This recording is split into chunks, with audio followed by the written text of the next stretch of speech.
You're listening to the Outdoors Channel. Who? What? Yeah! Woo! I think it's a splendid idea. Hello and welcome back to the Outdoors Channel for a new series of programmes for all you avid readers out there, aptly called The Book Club. Hosted by bookworm Andy Howell, we will be delving into various books, chatting with readers, writers and publishers about, well, anything to do with books really. Guidebooks, handbooks, how-to books and so on. So any feedback you have on this programme or suggestions for future content, please call us on 020 8133 9434 and leave a message. The good ones will get included. In this programme, Andy talks in depth to Kev Reynolds about his work and what goes into guidebook writing. But first, to get us in the mood, let's have some music from the Podsafe Music Network. Duncan MacLeod, Black and Tan Records, Don't Believe Anything You Read.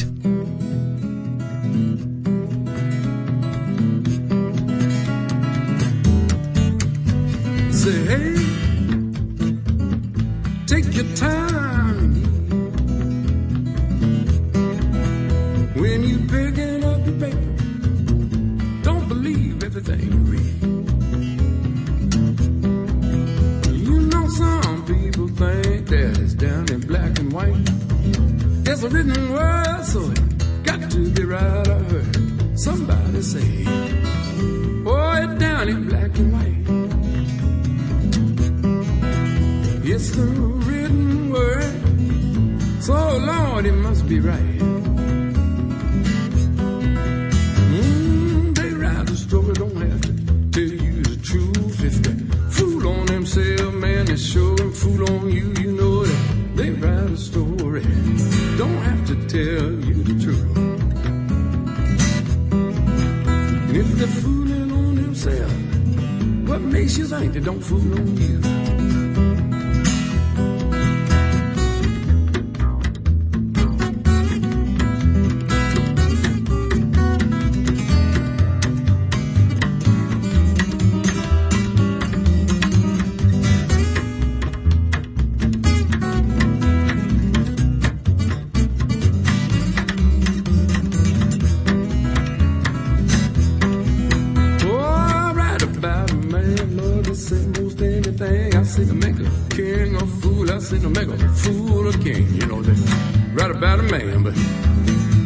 They can say most anything.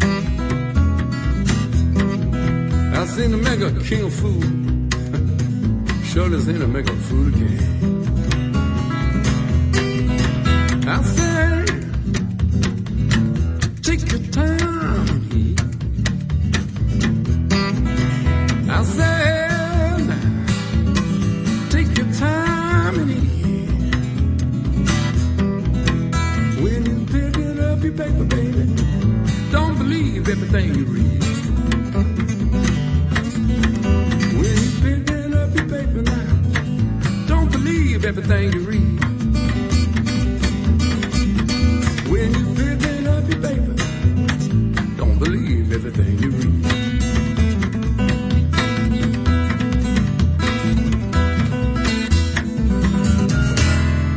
Today's hill walkers have access to an extraordinary range of guidebooks that give us the confidence to explore mountain regions throughout the world. But just how are these guides put together? How much research and how much work is involved? Is guidebook writing a labour of love, or can you truly make a career out of it? Well, for this podcast, I was delighted to be joined by Kev Reynolds to talk about his 40-year career walking in and writing about some of the great mountain ranges of the world. Kev is one of the most prolific producers of trekking guides in the UK today, and his current titles include definitive works on the Pyrenees, the Alps and the Himalaya. I started by asking him about all of those titles. I managed to count 27 in the current Cicerone catalogue alone. You know, I've no idea how many I've got in print at the moment. I've actually had, we were talking about this the other day, my wife and I, and we reckoned it up, and I've had 43 books published, the various other publishers as well as Cicerone, but these days, of course, I concentrate on guidebooks with Cicerone. And you tell me there's 27 in print. Well, that's quite possible. I've no idea. There must be a great deal of work involved in just updating the current titles. as the years go on and the number of titles increase, so I find that I'm spending probably more time updating guidebooks than I am producing new ones, which is frustrating in a way, but at the same time it's rewarding to know that enough people are buying the books that they actually need new editions. And since I only write books about places I'm passionate about, it's a great excuse to go back and walk routes all over again and to check things out. I've just come back from the Alps, where I spent 17 days walking the Chamonix-Zermatt route, Mont Blanc to the Matterhorn, to update the guidebook. New edition should be out next year. And I'm not quite sure how many times I've walked the route now, but every time is as fresh and as exciting as the very first time I walked it. So there's no real hardship about updating books, I assure you. So how do you manage to find the time to put all of these different activities together? What does an average year look like? Well, I usually spend around 3 months or so, 3 to 4 months of the year away in various mountain regions. That's a total. But it's broken up, of course. I start the year, we'll say January. I'm doing a lot of lecturing. I do between 40 and 50 lectures every winter. And my lecture season really goes from about the end of October through till early May. And so when January comes around, start of a new year, I'm well into the lecture season.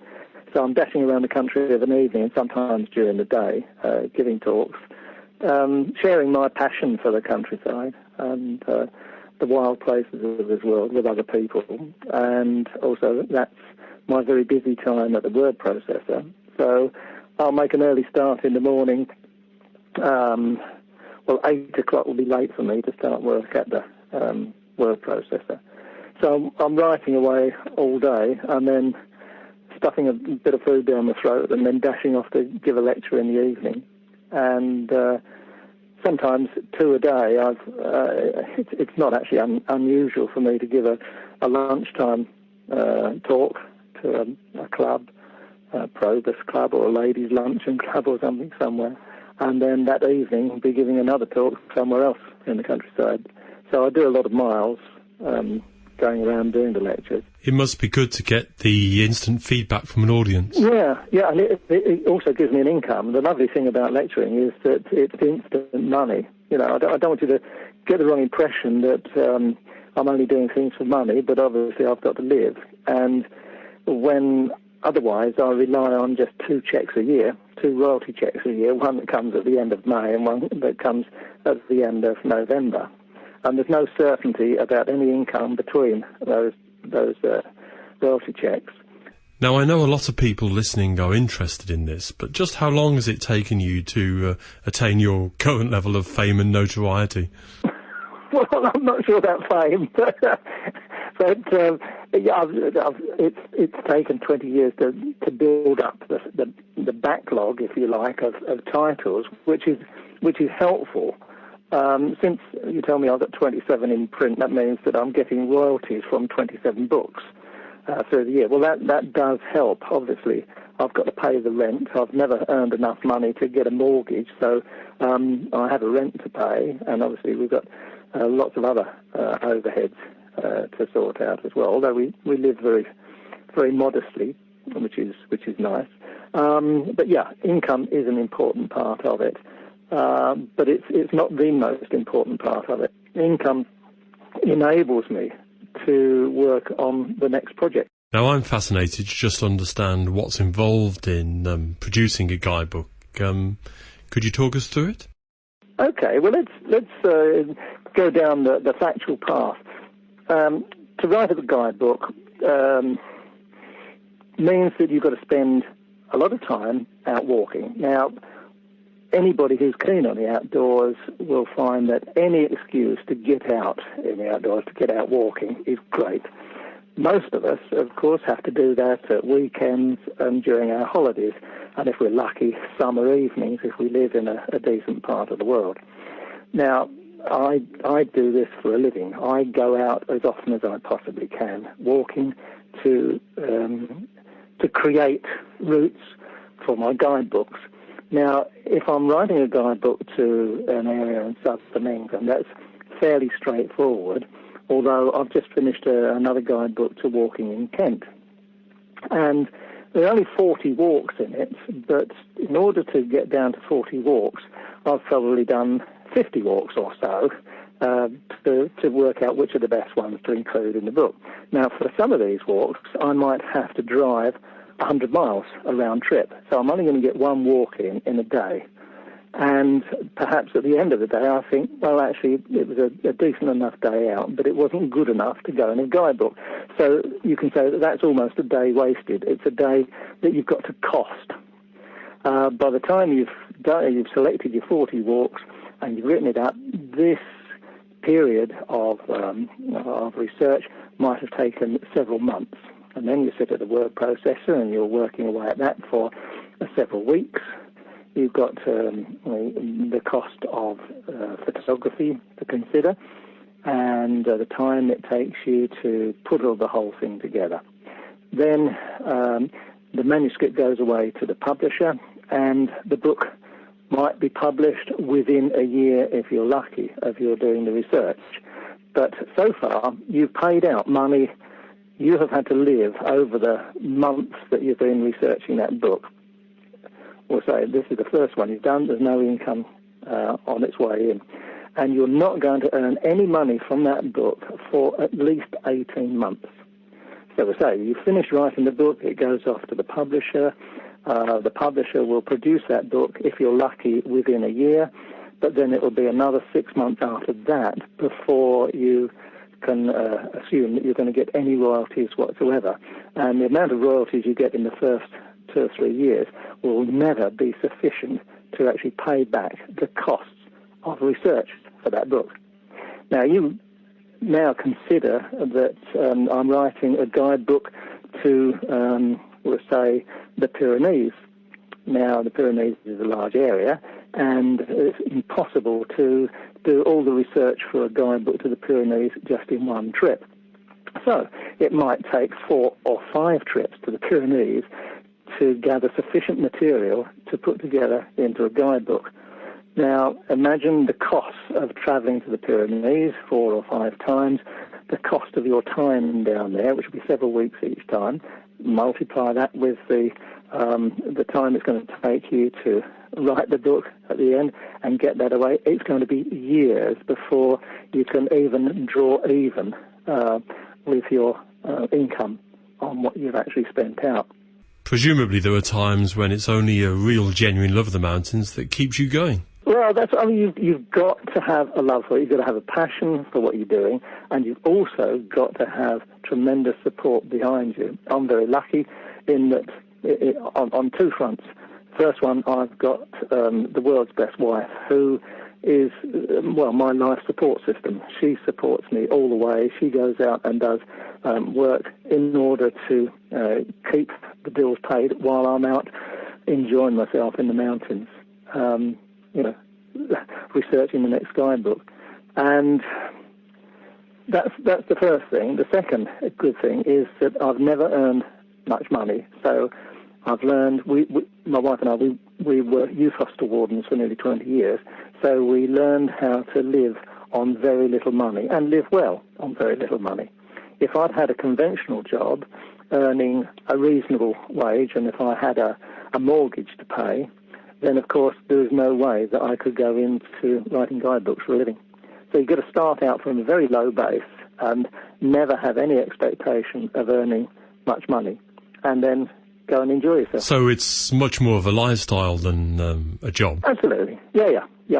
Anybody who thinks that they can go and become a guidebook writer and grow rich whilst doing it in financial terms, well, they're very wrong.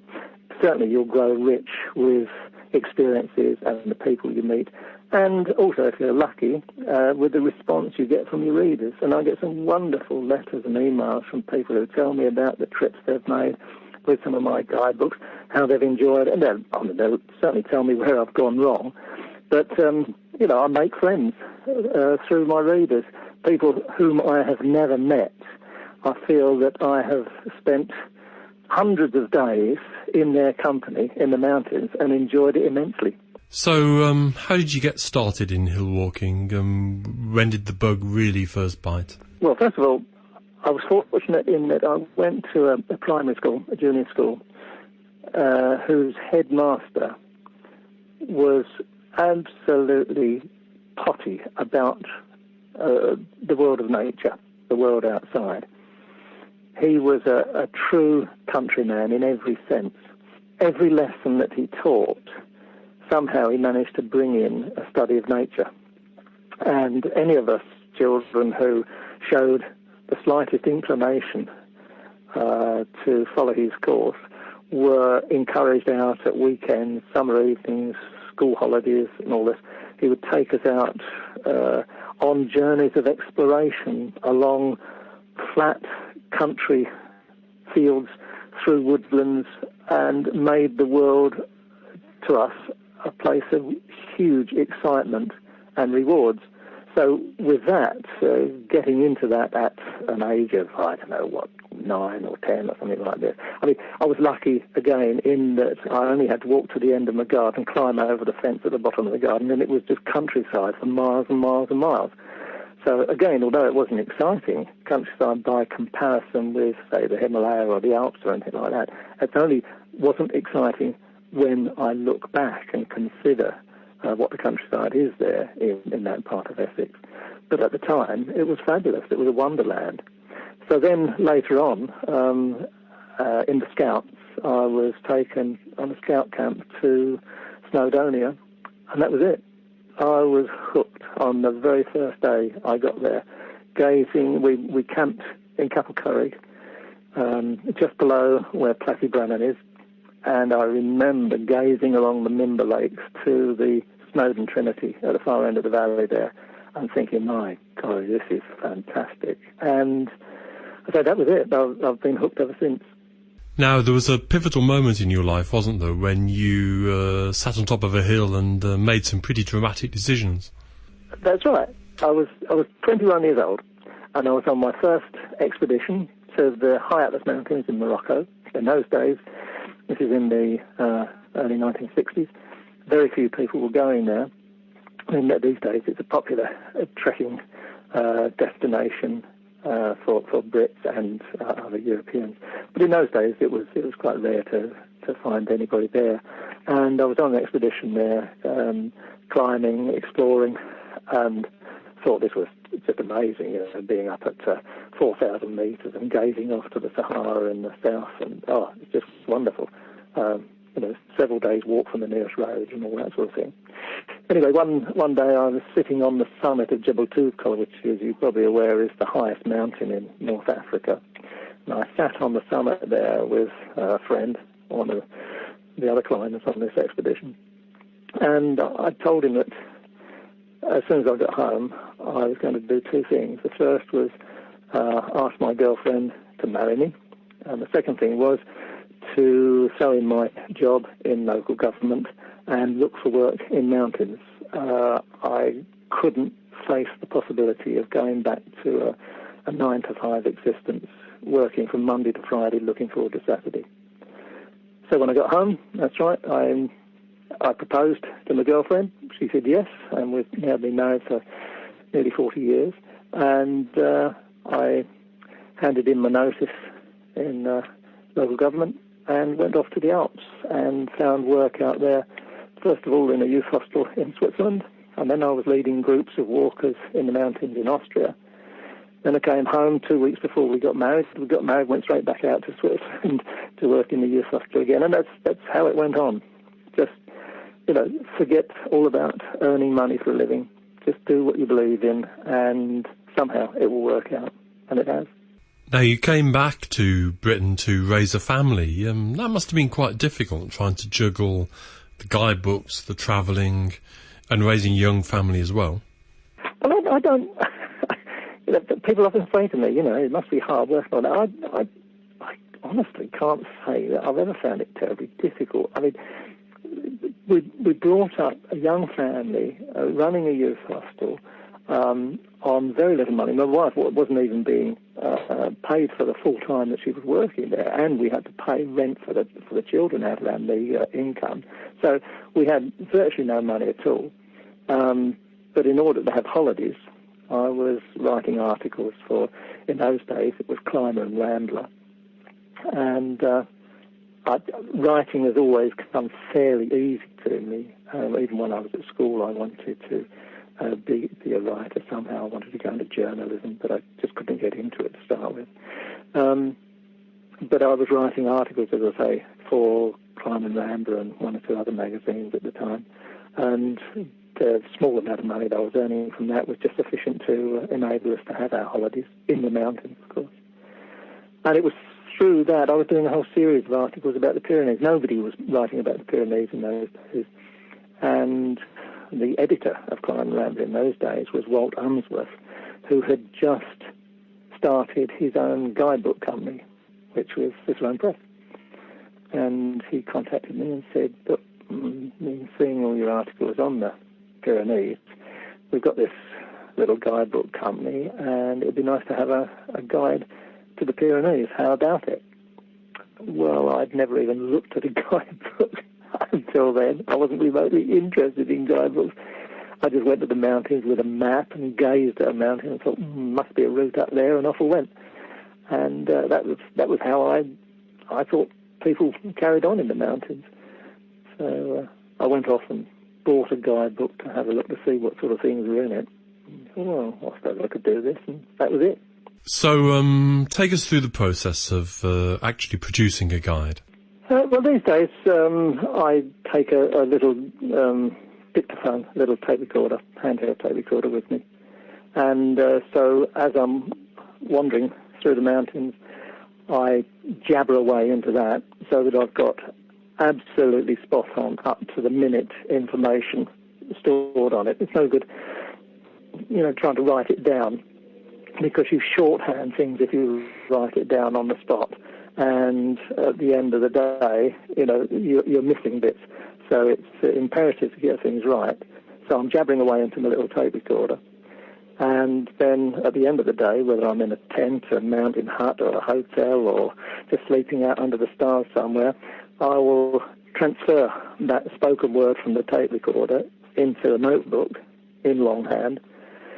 And then when I get home, I try to decipher my writing, my handwriting, and knock it off then on the word processor, and then build the whole thing up from there.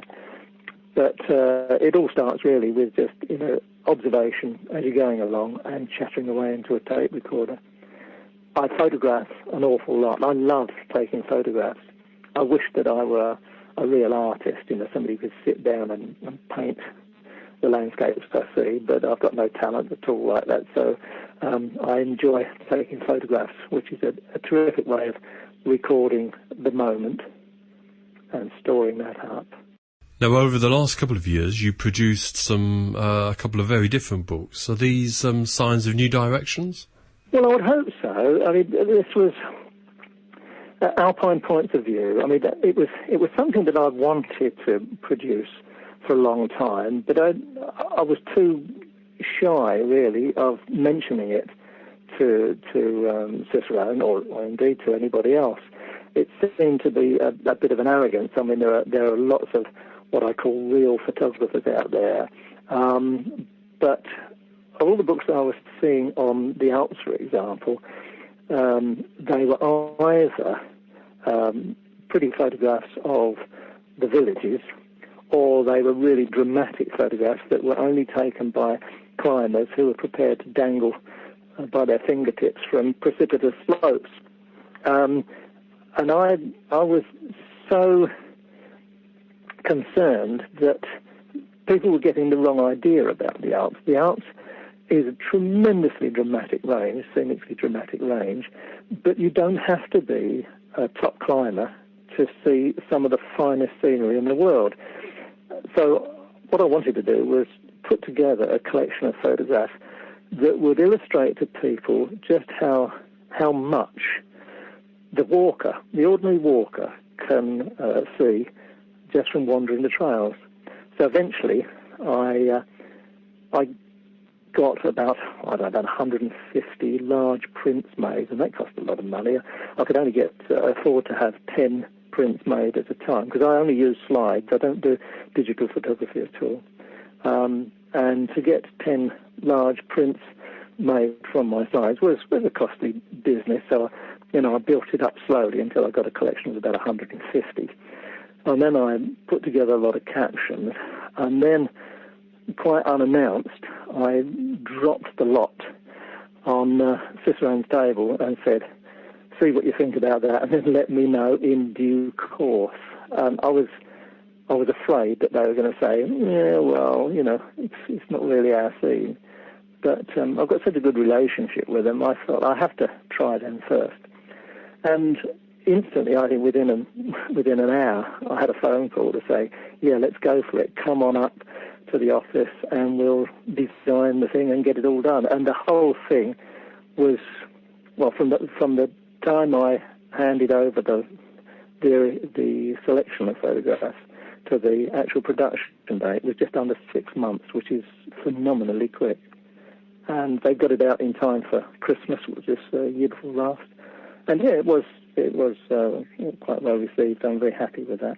And I would like to do some more in future. In fact, I'm slowly putting together a selection of photographs of the Himalaya. I've made a lot of trips out there, and yet again, I want to illustrate to the public just how much raw beauty you can see just by wandering the trails without being a top climber or anything. I think that's quite important. I'm constantly meeting people who've done a lot of hill walking in Britain, but who worry about whether they can cope with the terrain in the Pyrenees or the Alps or even the Himalaya. I was getting on before I went to the Himalaya for the first time. I was convinced that I could never afford to go there. And then I was invited to go on a trek to Kanchenjunga when that part of Nepal, northeastern Nepal, was open for the first time to trekkers. Up until then, it had only been specific mountaineering expeditions to Kanchenjunga had been allowed to go into that part of Nepal. And then the Nepalese government actually decided to allow, I think it was 400 trekkers in the first year. And I got an opportunity to go as a journalist with a group from Sherpa Expeditions, one of the first ever treks to go there to Kanchenjunga. And I was asked to go out there as a journalist to write about it, which was a fantastic opportunity. And so, having gone to Nepal, not only did I go and keep my eyes and ears open and enjoy every moment of the experience, whilst I was in Kathmandu, I rushed around and I quizzed all sorts of people to find out just how one could organise your own journeys, your own trips out there. And from that time on, I knew that I needn't be afraid of cost or anything. It was all accessible, all easy to organise, and so off I went thereafter every year.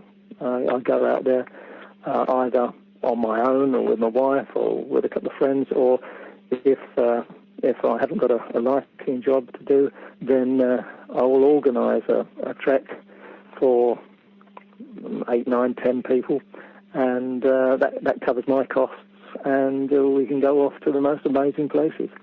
Fabulous. Now, you can organise your own trips to the Himalaya, but I think you need a Mr. Fix-It, somebody locally based to do a lot of the arranging for you. Yeah, sure. I would always say, though, to people that for their first ever trip, they should go with an organised party out to the Himalaya, so that they haven't got to worry about anything. You know, you pay your check and you go, and let other people worry about all the organisation, where to stay and all this sort of thing. Go with them, and once you've been to the Himalaya, very few people go there only once. You know, I always say that what starts out to be the trip of a lifetime becomes just the first of many. And So if you go there once with a group or with others who have been before, shall we say, so that you haven't got to worry about anything except just coping with a strange environment. Because there's an awful lot to adapt to when you go to the Himalaya. And there's a whole cultural change from anything you've known before. There's also the physical thing. How are you going to cope with the altitude? Most people, I think, are a bit worried about the altitude until they've actually been to altitude and discover how they can cope with it. But if you can take all the other worries, all your organisational worries, out of the system, then of course you can go and enjoy it properly. Having been once, then of course you're well set to go and do your own thing in future. Because you will then have the confidence to go back again. You know where some of the pitfalls are, and you've seen that other people can organise their way around them. And if other people can do it, so can you. And then, my guidebooks, I hope, give a clue as to how to get through. I know that altitude sickness is a particular worry for a lot of people, and there's no way of predicting how it hits, is there? I mean, you can be very fit and still suffer from altitude sickness. That's right. It can affect anybody, but it's funny, statistically, younger people, or more younger people, suffer from altitude-related problems than do older people. And I think that probably the reason behind that is that young people always, and the fitter they are, the faster they want to go. They're always in a hurry, are always anxious to get to the next stage, to get that bit higher and so forth. As you get older, so you're quite content to go slower.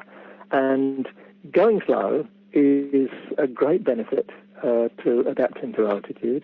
Going slow, stopping regularly, and drinking a lot, and I don't mean alcohol, drinking a lot, that will help the body adapt to altitude.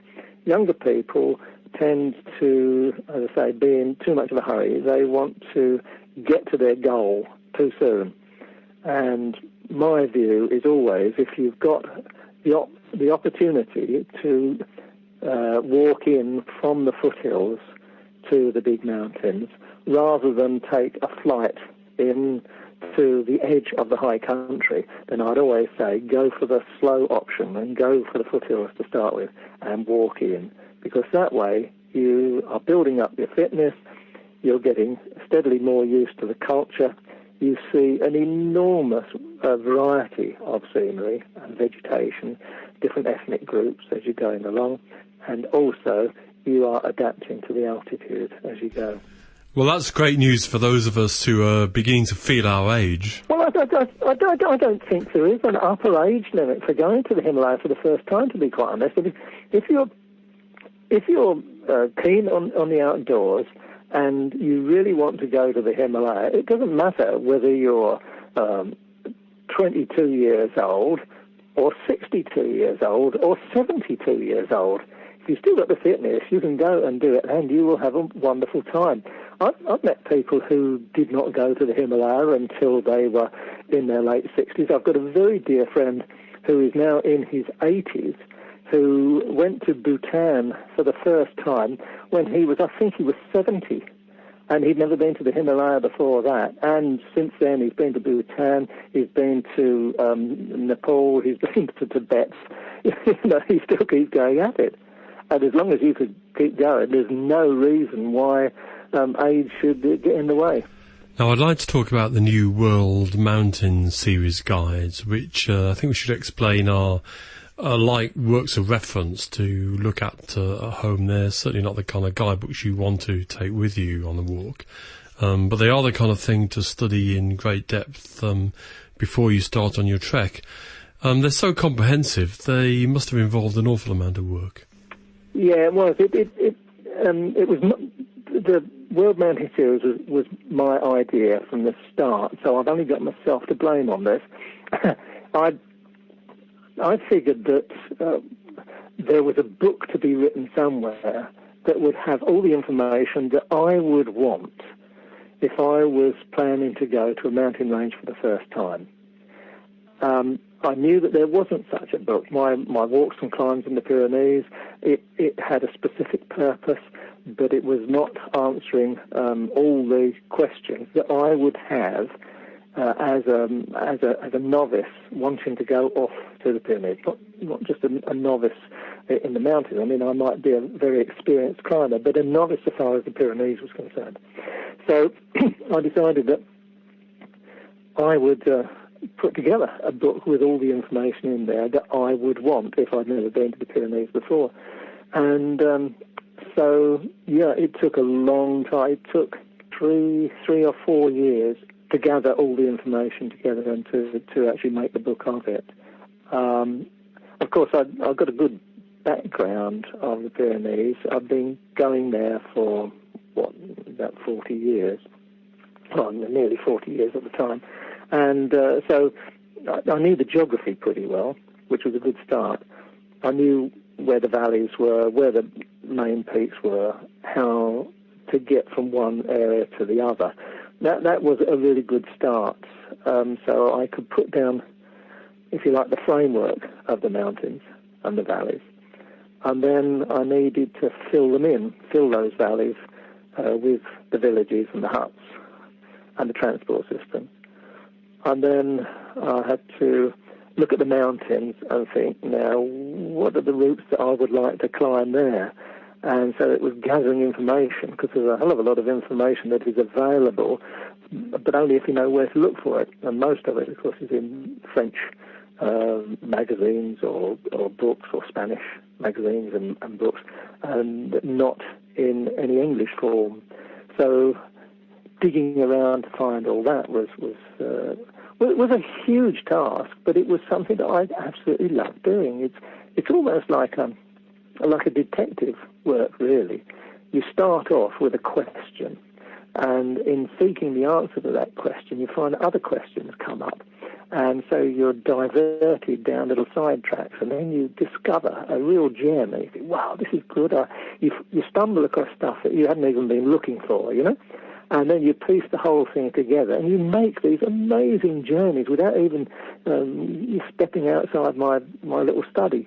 I'm making these amazing journeys through valleys and up over mountains that I have known for a long time, but I'm finding out where the new routes are and looking over the ridges into a new valley system and getting excited because I want to get down there. And if I want to get down there, I'm hoping that my readers will want to get down there as well. So how the hell do we get over this ridge? Where's the route down there? And once we get down there into that new valley system, where do we stay? You know, where are the rivers going? And, you know, where are the villages? Where are the huts? What's the wildlife like? I'm full of inquisitiveness so far as new ranges are concerned, let alone those ranges that I've known for a number of years. And I get so excited at the possibility, or the prospects rather, of making new journeys into them, be they journeys actually on foot or at the word processor. And so my study is full of maps and notebooks and other books and torn out articles from magazines from France and Spain or wherever. And piecing the whole thing together was like a huge jigsaw puzzle, but one that was growing more and more exciting each day. And when the whole thing was finished, well, it was a very sad moment, actually. It wasn't a sense of euphoria when it was finished. I was almost distraught because the journey had finished, you know, and it was then left to somebody else to wrap it all up and create the book. Well, the Pyrenees Guide certainly works. It's a very useful, very impressive book.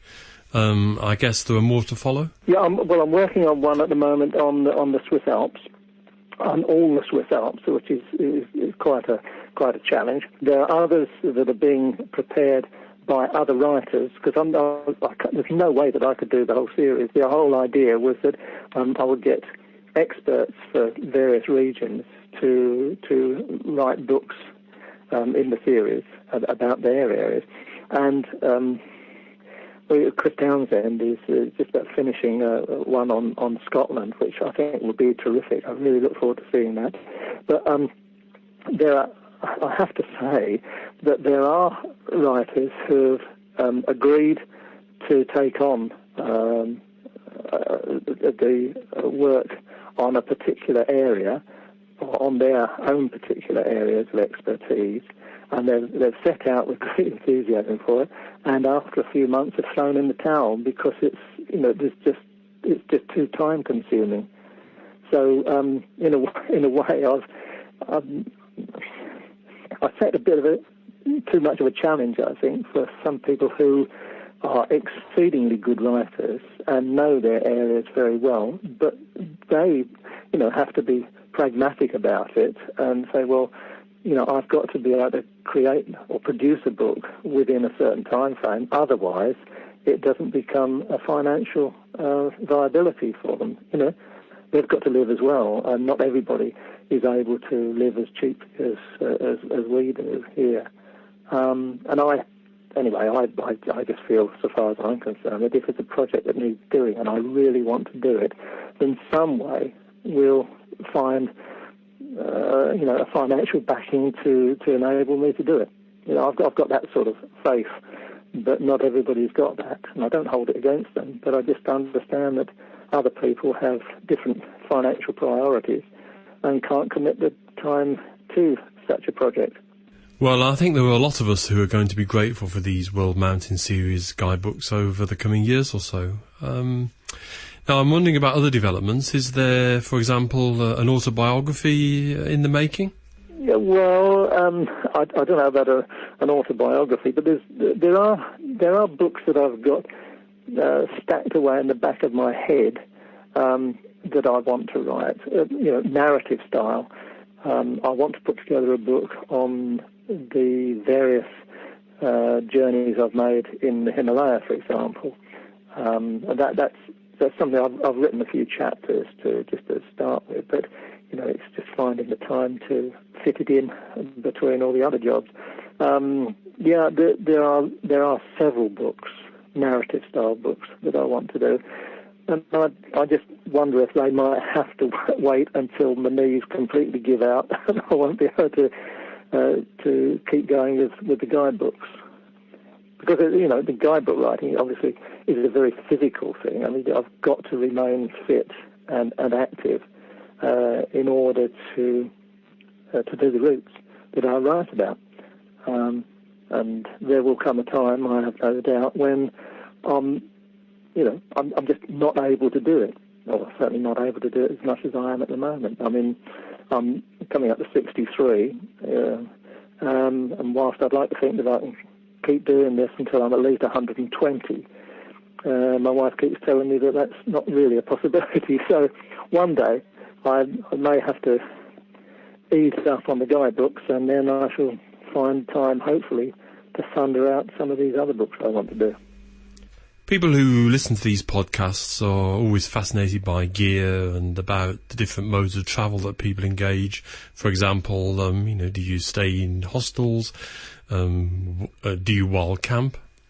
Wild camping? Well, I don't do much wild camping as such these days. I don't like carrying huge loads on my back, and if you're disappearing off into the mountains for a few weeks and you're going to be camping, then of course the weights do stack up a bit. So I'm very happy just to sleep out under the stars. I don't even take a sleeping bag with me these days. I mean, just this recent trip across the Alps, there were times when I just decided, it's a nice evening, I might as well sleep out. And, just put on my waterproof gear because, things get a bit damp or cooler an hour or so before dawn, and just lie down on a bed of turf somewhere or in a little woodland. In fact, I was settling down. I was asleep actually in a little thin strip of larchwood about a fortnight ago, 3 weeks ago, when suddenly I was woken by this awful roaring noise, frightened the life out of me. When I sat up, I looked through the darkness, and there was this blooming great stag looking at me just a few metres away. He obviously didn't appreciate my presence there in his territory.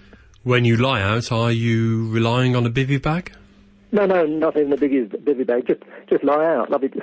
a bivvy bag is, well, it's not much protection anyway, is it? I wouldn't choose to sleep out if the weather was, if it looked as though it was going to storm or anything like that. But, nice summer evening, gosh, there's nothing nicer than just tipping out under the stars.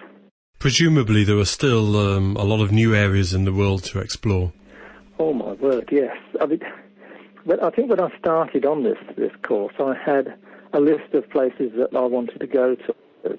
And as the years have progressed, so I've worked my way through that list, not completely, but the list never gets shorter, It grows, and it grows all the time. And now my list of places to visit is probably about 4 times as long as it was 20 years ago, despite all the places I've been to. I've got this huge yearning to go to Alaska, to go down to Tierra del Fuego. I've not yet been to New Zealand. I want to do some more in the Andes, down in Peru. I want to go down. Well, I've been to Peru, into the Andes, but I want to see more of them. It's a huge range of mountains. I want to do some more exploring there. I want to go back to the Himalayas, do some more there. I want to get into Bhutan, the Karakoram. There are dozens of places to go to, and dozens of guidebooks yet to be written. But, it's frustrating only getting one lifetime, Well, I, for one, hope that you've got many years left in those knees yet, and it's been fantastic talking to you. You're very welcome. Nice to talk to you, Andy. Have you finished trekking for the year, or is there more to come?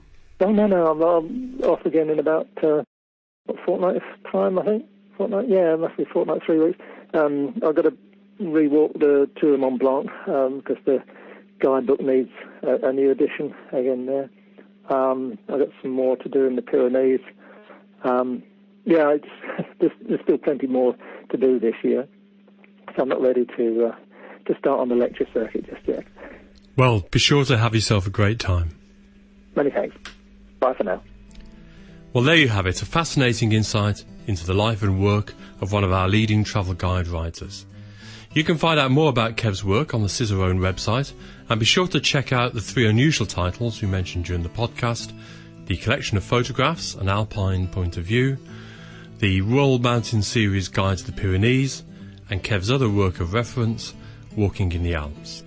You've been listening to the Book Club on the Outdoors Channel.